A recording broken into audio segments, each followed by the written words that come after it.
Hello and welcome back to your Pennsylvania Dutch Minute. Today's another grammar topic. If you watched the last video in the series, it was on coordinating conjunctions. Today we need to finish up conjunctions because there's a second group of conjunctions in Pennsylvania Dutch known as subordinating conjunctions. So that's the topic today. So, what can we say? Well, if you don't remember, a conjunction is what? It's a word that connects two words, two phrases, or clauses into one new sentence. And as we said last episode, coordinatings. This time, subordinatings. And these guys are a little trickier, but have no fear. We'll work through them. So what does a subordinating conjunction do? How is it different from a coordinating conjunction? Is that subordinating conjunctions connect a main clause and a dependent clause. Again, we're taking two ideas and making one long sentence out of it, but here's the difference. Coordinating conjunctions, they didn't affect anything. They didn't affect word order. These guys, subordinating conjunctions, they affect word order, and we have to remember that, and that's why I have it all in caps. They affect word order, okay? Well, how do they affect word order? Well, let's take a look at some situations. I have an equation for a sentence using a subordinating conjunction where we're putting the subordinating conjunction in the middle, just like we did with the coordinating conjunctions. We take a sentence and an idea and another one, and we put them together with that conjunction in the middle. Notice I have a lot of colors going on here to remind you where words are and what parts of speech they are. So we're going to take a sentence, connect it with a subordinating conjunction to another sentence, and we end up, and notice it's a little weird. Subject, verb, other stuff, comma, your subordinating conjunction, followed by subject, followed by other stuff, followed by verb. What? Yes, the verb gets pushed to the end. That's the rule you need to remember. Whatever part of the sentence subordinating conjunction is in, it forces the verb to the end of that part.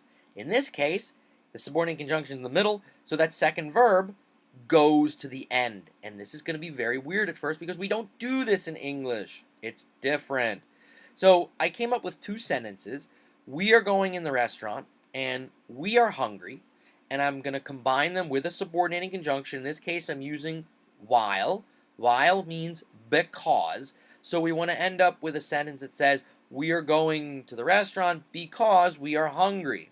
Now that's English word order, but watch what happens when we do this in Pennsylvania Dutch. Again, it's color-coded for us. Wir gehen in es Essplatz, comma, while, there's your subordinating conjunction, wir hungrig sind. Sind is the verb, it gets pushed to the end. Literally, you end up saying this. We are going in the restaurant because we hungry are. It's backwards. It's like Yoda talking in Star Wars. It doesn't make sense. Your brain's like, that doesn't make sense. The sin should be after the mir. But it doesn't do that in Pennsylvania Dutch. These subordinate conjunctions force word order change. That's just the way it is. It kind of sucks because it's different, but it's possible. I mean, we can do this. It's hard at first, but we can do it. Again, wir gehen in es Essplatz, comma, weil wir hungrig sind, just showing you how the word order works. And we'll work more with these later on in the video. What happens if you start a sentence with the subordinating conjunction? That's fine. That's fine. Just remember, it moves the verb. So here's a equation that shows us that. Again, using the same color-coded words. Subordinating conjunction, subject, other stuff, verb to the end, because the subordinating conjunction forces the verb to the end, comma. But now watch. Your second sentence, verb, subject, other stuff. Oh my gosh, that's really weird. The verbs are meeting in the middle. It's like we're making a sandwich and the verbs are the meat or something and everything else is the bread, okay? Memorize that. Subordinating conjunction, subject, other stuff, verb, comma, verb, subject, other stuff. If we look at it in actual play here with Pennsylvania Dutch, I took two ideas. I have time and I read something. And we're going to start with a subordinating conjunction. In this case, I used wann. When. When I have time, I read something. But watch what happens with the word order. Wann ich Zeit hab, lese ich etwas. Wann forces hab to the end of that clause, and then we got to have the next verb right away. Lese goes in the middle there, then ich, then etwas. Again, literally you're saying, when I time have, comma, read I something. And our brains, our English-speaking brains are like, this is weird. Your words are all out of place. But that's how it works in Pennsylvania Dutch. And yes, this is tricky at first, but through practice, you will get it. Trust me. So subordinating conjunction, subject, other stuff, verb, verb, subject, other stuff. Wann ich Zeit hab, comma, lese ich etwas. Okay? Those are the two equations we have to remember. So what are the actual subordinating conjunctions? Well, the list is a little longer than what the coordinating conjunctions were. Remember, there are only 3 coordinating conjunctions, but there are 9 subordinating conjunctions, and some of them are actual like little phrases instead of just one word. So let's look at them. And yeah, we have the word ass, A-S-S, a couple times in here. Different from what the English word is. Just a disclaimer. All right, so here we go. As means that. Bis can mean until, or till, or by the time. Ep, before, or whether. So as, so that, or in order that. Vanweë as, because, or because of the fact. Wann, when, or if. Weil, because. Wie, when, or how. And sida as, since. Okay, so they're in red. That's to remind us, subordinating conjunction. So I chose 2 of them just to show you how these work, and then that'll be it today, and you can practice these. So let's look at the first one. I took 2 sentences. Ich drink die Lemonade. I am drinking the lemonade. And es ist fertig. It's finished, or it's all gone. And in parentheses, I have the subordinating conjunction bis, until. So we want to take these 2 sentences using until to combine them. In English, it would be, I am drinking the lemonade until it is all gone. Or as we say in Pennsylvania Dutch English, till it's finished. Okay? So we're going to put it in the middle this time. Now remember, what does that do to our word order? Well, we do the first sentence as normal. Ich trink die Lemonade, comma. Now our subordinating conjunction, bis. Now our subject, es. Other stuff, fertig. Verb at the end, is. Ich trink die Lemonade, bis es fertig ist. Again, that's weird. Why is is at the end? It should be right after es. No, word order is affected by subordinating conjunctions. So the bis forces that is all the way to the end. Okay? I'm drinking the lemonade until it finished is. I know that's weird, but that's the way that it works. Okay? It follows the equation that I showed earlier. Well, let's also look at an example where we start our new sentence with a subordinating conjunction. Remember, that affects word order too. I have these 2 sentences.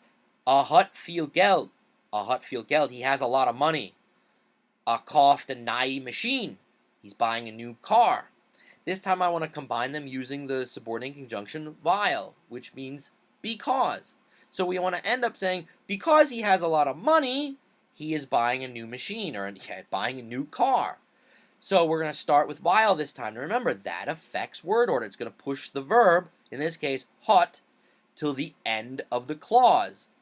Weil viel Geld hat, comma. Now remember, what has to come next? Verb, kauft.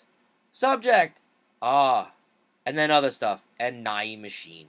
And when we get done with it, we have weil viel Geld hat, comma, kauft eine neue Maschine. Because he a lot of money has, comma, buys he a new car. That's so weird. I know it's weird. It's just the way that it works. Standard German works the same way. So, the toughest thing about subordinating conjunctions is, A, the list is kind of long. There's 9 of them. You got to memorize those.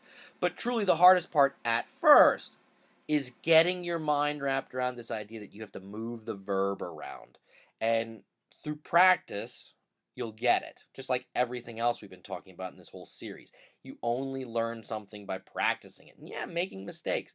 So now you can take 2 sentences and combine them into one. And you can do it either using a coordinating conjunction, like we learned about in the last video, that doesn't affect word order, or you can combine them using a subordinating conjunction, which sadly does affect word order. But the only thing you're really moving, remember, is the verb. You're never moving anything else. You're only ever moving the verbs. because there's usually two verbs, right? But if the subordinating conjunction is in the middle of the sentence, it pushes the verb to the end. If it's starting, then you're moving both verbs.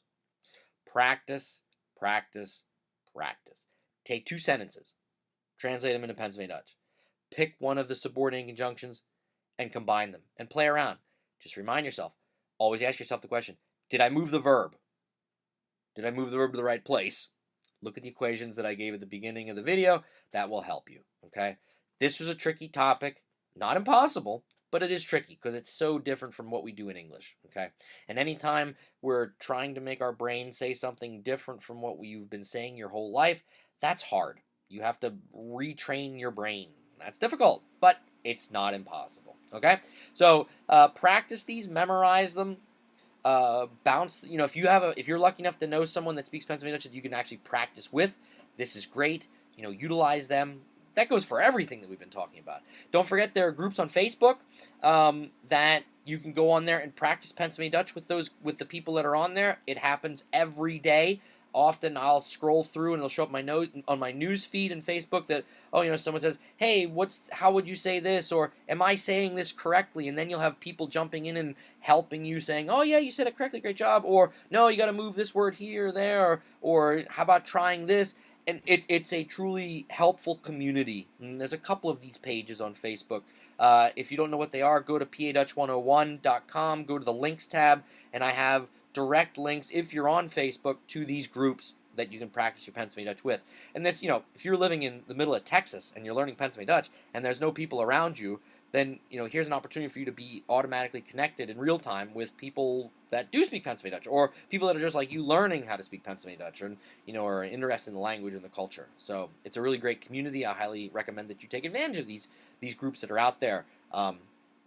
Everybody that's in there is, all have the same goals, helping other people and get better at Pennsylvania Dutch. How great's that? All right, that was a long video. Sorry, guys, it was a little difficult topic, but hopefully we at least can wrap our brains around it now. If you have an idea for a future video or a topic that you'd like to hear me talk about, then email me. Email address is at the end. And also subscribe to the YouTube channel if you haven't done so yet. Please do, or tell your friends about it. And until next time, practice your Pennsylvania Dutch. Keep practicing. Mach's gut and Schwätz Deutsch. Mach's gut.